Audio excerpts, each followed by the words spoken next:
Hey, beautiful people, you know what time it is. It's a chat with Rashina lunchtime edition. And I want to share just a little testimony and some encouragement to you. So, the last couple of weeks, I have been in a season of solitude. I don't know about you, but God has been beckoning me into His presence to go deeper into His presence. And so I withdrew from a lot. People, socials, things like that, just to be still and just to hear from God. Um, and what's crazy is that a lot of times God will have us do things in the natural that will be a direct representation of what He's doing in the spiritual. The last couple of weeks, I have been cleaning like crazy. Like, I've just been in a cleaning mode. I've been cleaning out my house, cleaning out closets, going through things, discarding things, getting rid of things, giving away things. And even last week when I was in the office, I just got this wild hair to clean out our admin office. I mean, I pulled out everything, scrubbed everything down, wiped it down, like all the things. And I did it again yesterday. I was laying in bed, relaxing on my Sunday afternoon, and I just got up and just began to move things around, just begin to clean, just begin to reset. And and even cutting my hair off, like, it's a natural thing. It's not just natural, but it is a natural thing. But it's a season of shedding. And I know how God deals with me. I know how God works with me. I know that my obedience to clean, my obedience to shed, is going to breed a miracle on the other side. It's going to be a breakthrough on the other side.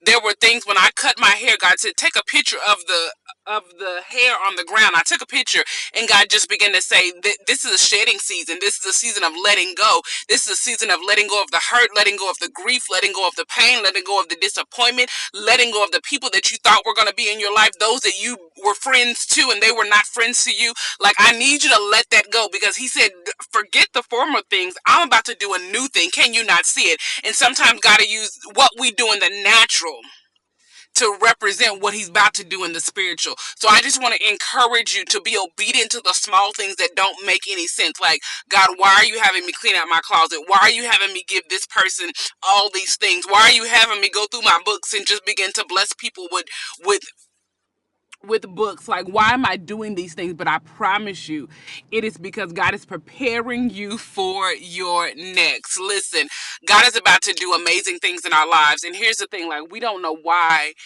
He's allowed some of these things that have happened to us. Like, when I look back on the last 7 months, I'm like, it has been pure hell. But I thank God that because of the integrity of who God is, like, because I never lost my song, I may have cried, I may have shed some tears, I may have been hurt, wounded, all the things. But at the end of the day, like, I did not lose my praise. I may have asked God the why questions. I may have begun to look at God with the side eye, but I never lost my praise. So I encourage you. What is He doing? What is He asking you to do that does not make sense? Because it doesn't have to make sense when He's making a miracle. Be obedient. When He told Naaman to go down and dip in the Jordan River, he didn't want to do that thing because you're asking me. I'm trying to get cleaned from this leprosy, but you're asking me to go dip in dirty water. Like, I don't understand it. And thank God that he had the right people around him, the right servant around him, and say, you know what? If God would have asked you to do something extraordinary, if the prophet would have asked you to do something extraordinary, you would have done it without reserve. But because the instruction was simple, that'll preach if you let it. Because the instruction was simple, you didn't want to do it because it didn't make sense to you. But God is not trying to make sense. He's trying to make a miracle. And I want to prophetically declare that through your obedience, breakthrough is coming. We're going to see miracle signs and wonders. We're going to see harvest. We're going to see bumper crops. We're going to see the thing that God promised us because you endured hardness as a good soldier. So be encouraged, people of God. Like, when I tell you I'm a living testimony, like, whoo, Rashida has been through some things, but it's all for the glory of God, and I can see how He's using it all, and will use it all, and will continue to use it all, not only for my benefit, but people that can eat of the fruit that I produce and see that God is good. So understand, even your going through is not just for you.